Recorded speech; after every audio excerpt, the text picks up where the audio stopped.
Welcome back to One Hit Wonderland, where we look at bands and artists known for only one song. And I will admit, One Hit Wonderland is set up mostly to explore the one-hit wonders that people still remember, not the ones who even their one song got forgotten. But every so often I feel like reminding everyone that not every one-hit wonder stands the test of time.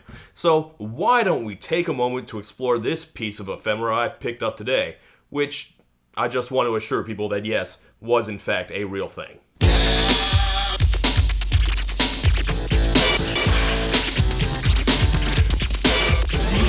X and O. It's like yes and no. Tic Tac Toe. X. This guy is named Kyper, and this song is called Tic Tac Toe. Yes, it was a hit. It reached number 14 in the autumn of 1990. And yes, it's about Tic Tac Toe. Yes, that's a metaphor for sex. Yes, it samples Yes. That is in fact a sample of Owner of a Lonely Heart by the band Yes. And what else do I know about this song? Not a goddamn thing. Tic Tac Toe is a game I used to play. When I was little, I've certainly never heard it played anywhere. I'm guessing almost none of you have either. I don't even remember how I came across it. But once I did hear it, I've never forgotten it. I'm honestly just kind of doing this for the episode as an experiment, to see if I can get an entire video out of someone this obscure. Because there's no interviews with the guy, not a lot of footage out there. I am flying blind, folks. But hey, if you like really uncreative sampling, such as was popular in the 90s, really basic rhyme flows, and sweet, sweet dance moves, well, I've got just the song for you. and no. Tic Tac Toe. Let's play some Tic Tac Toe, everyone. Center square for the win! Do you want to play? Tic Tac Toe. Okay, let's see what little we have to go on here. Okay, the dude's real name is Randall Kyper, with an I. He changed it to a Y for that extra 90s edge, I guess. He comes from Baton Rouge, Louisiana, thus starting a proud tradition of Baton Rouge hip-hop, like, Hurricane Chris. Hey baby, hey baby, hey baby, hey baby, hey baby, I'm in the club hollering. Speaking of one-hit wonders no one remembers. Yeah, and also Lil Boozy and Kevin Gates and yada yada, don't at me. Well, let's check Kyper out. This is one of his early singles, Life is Hard. It's hard. Born in this world without a doubt. Growing up not knowing what life's all about. You take the change with the strain, manipulate your brain, because the things in life never stay the same. Okay, this is I guess this is some old school Ice-T kind of hip-hop right here. It's pretty primitive sounding today, but I guess it has its charm. Well, let's see what else we have. Everybody on the floor, listen to the beat like never before. Shake your hands, romance, disco too. Oh man, yeah, this is some breakdance music. I feel like poppin' locking. Wow, since your attitude's good, I'm gonna do it to you, baby, like I know I should. Forget your worries, forget your... I have no idea what I'm doing. Am I popping or locking? Okay, but yeah, this is some good stuff actually. I don't think hip-hop is quite the right word for this. What is this? It's not hip-hop. It's electro, prick. Yeah, right, electro. Which is more like dance music than hip-hop. It was heavy on the 808s, not a whole lot of emphasis on the actual rapping. But I'm feeling this. What else did he have? Okay, this one is called What Gets Your Body Hyped, parentheses XTC. A tribute to 80s British rock band XTC, I assume. My copy of their Skylarking album does indeed get my body hyped. No, it's about drugs, obviously. Play that shit. It ain't like cocaine, and it ain't like marijuana. You say you like a dance, well baby you're gonna. What gets your body high? Ecstasy, ecstasy. What makes you dance all night? Ecstasy, ecstasy. Okay, it's pretty clear to me that Kyper's true calling was not in the hard hip-hop stuff about the streets or anything. This isn't Rakim, obviously. I guess he's an MC, but like in the really, really old school sense, like back in the days when all the MC did was keep the beat moving for the DJ. Kyper's clearly more of a producer, dropping those slamming grooves. Okay, but electro was more of an early 80s thing, right? I don't know if it was still big by 1989. But even if it was still big, it was clearly already on its way out, as the first wave of new school hip-hop was well underway by that point. I'm guessing Kyper was already behind the times, and that he knew that he needed to update his sound.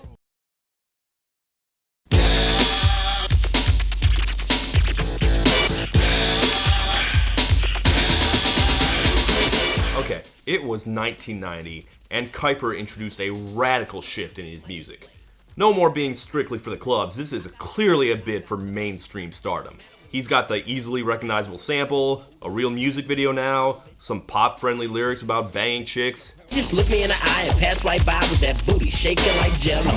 I like this. It is no longer the 80s, and Kyper is down with the ladies. Now, like I said, lyrics or flow-wise, Kyper wasn't going to compete with the real MCs like Ice Cube or anything. This one boy's got to be real cool. Jump in the bins and act the fool. But it was 1990, the year of Hammer and Vanilla Ice. Pop rap was still a novelty, the barrier to entry was pretty low. You didn't have to be a lyrical mastermind or anything. I don't think Hammer ever had a single good lyric. And Vanilla, he didn't even seem to know what most of the words he used even meant. In fact, with his dance moves and everything, I originally figured this guy was trying to be Hammer. But now that I listen to him, the guy he's trying to be is very obviously Tone Loc. My dad got up because he heard some knocking. Son, what you doing? Play Tic Tac Toe. I get in the door, I go hit the floor, looked up and it was a mother. She said, hey you Jew, I was once like you and I like to do the wild thing. I mean, am I imagining that? I'm not, right? On the way there, you think about one thing. Girls ain't dumb, they know you want the wild thing. Okay, yeah, I'm clearly dead on with this one. But you can still hear Tone Loc's Wild Thing and Hammer's You Can't Touch This and Young MC's Bust a Move everywhere. Tic Tac Toe never reached that level of ubiquity or longevity. Why is that? Well, for one, the metaphor is, strained. Tic Tac Toe is a game I used to play. When I was little, I used to say, I got the X and I got the O. It don't matter. So X means yes, O means no. X is for yes and O is for no. So yeah, you get 3 X's, that means sex. That makes sense, triple X means sex. Although, O's are pretty sexual too. Be showing her my O face. Oh, oh, oh. In any case, I'm not sure you'd want your sex jam to feature the word no so prominently. It's like yes and no. Tic Tac Toe.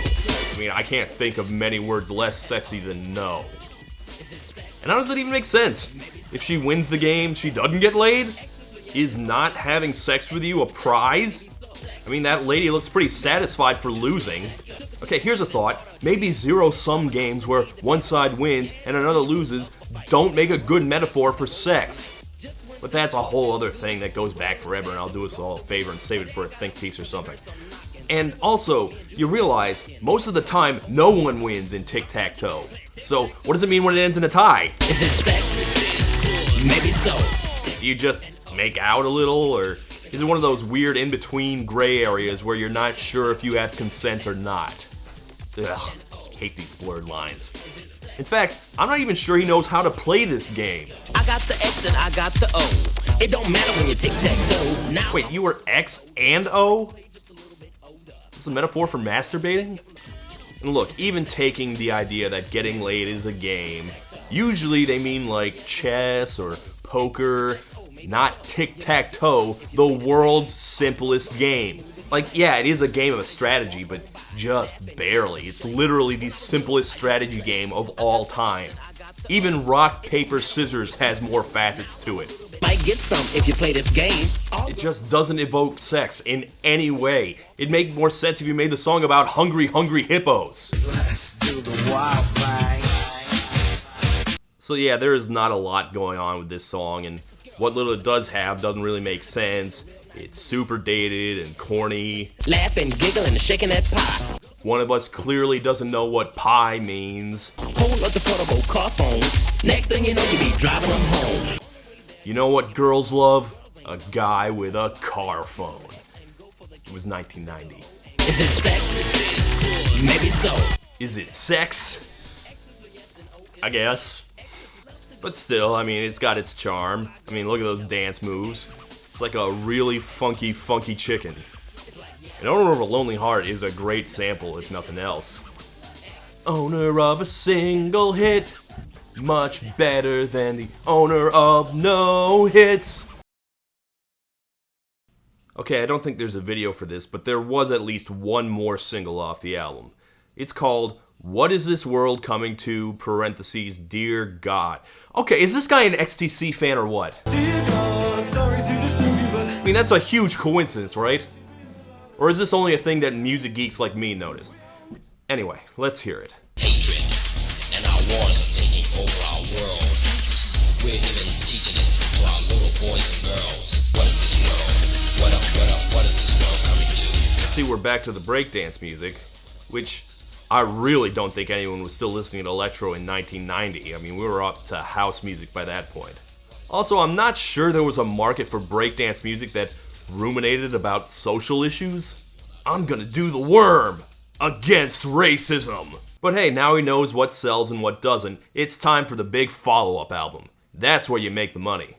That album was called Countdown to the Year 2000. Well, don't bother with the countdown, dude. I'll already tell you, it's a huge disappointment. But let's see the opening single. It's called Spin the Bottle. Now see, there's a game that is sexy. Let's jam. You wanna play? Do you wanna play? Spin the bottle, baby. Do you wanna play? Do you wanna play? Oh man, this is classic. Now I can't be sure, but I'm pretty sure that's a sample of Everybody Dance Now. Take off your clothes. Take off your clothes. Go ahead, baby. Go ahead, baby. Okay, I thought Spin the Bottle was about making out. I've never heard of Strip Spin the Bottle, but you know, I never got invited to those kinds of parties anyway. Spinning the bottle is no ordinary game. You got to have guts to show no shame. One Friday. I don't know why this didn't take off. I mean, this is some solid jock jam material right here. On the guy's YouTube page, it says this video was only released overseas. I get the feeling no one at the record industry was investing too much in Kyper. This didn't take off, and that's pretty much the last anyone heard of him. Okay, I did manage to dig up one last video from this guy from 1993. It was called My Name is Kyper, parentheses, and I am hyper. My name is Kyper, and I am hyper. When I shoot you, I hit you like a sniper. Okay, that's clearly a sample of Prince's My Name is Prince. My name is Prince, and I am funky. That was literally only a year old at that point.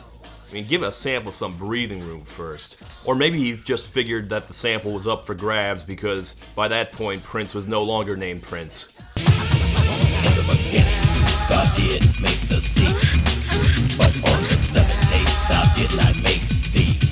Oh hell, this isn't a sample, this is almost a straight cover. Beginning, God made the sea. Also, I don't know if you've noticed, but the production value has clearly dropped a bit.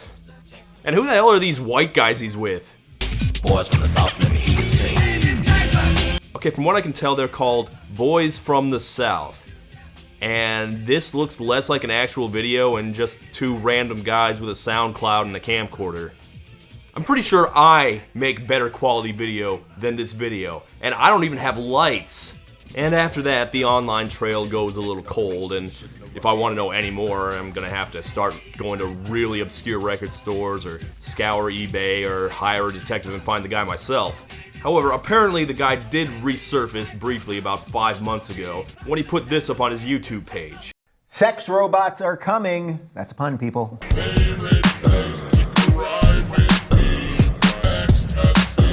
I don't think it's gonna get big anytime soon, but hey, we can always use more songs about sex robots.